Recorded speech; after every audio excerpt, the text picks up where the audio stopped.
ពេចស្នេហាអូណាយអូនស្រី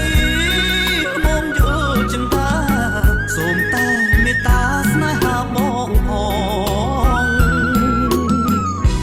កុំរៀងភ្នំព្រឹកនឹកឡើងអួលលំសំឡូតឯភ្នំយយំអាណិតស្ទឹងសំកាអើយជួយលួងដួងចិត្តមកគល់អ្នកពិតអាណិតខ្ញុំទេអោ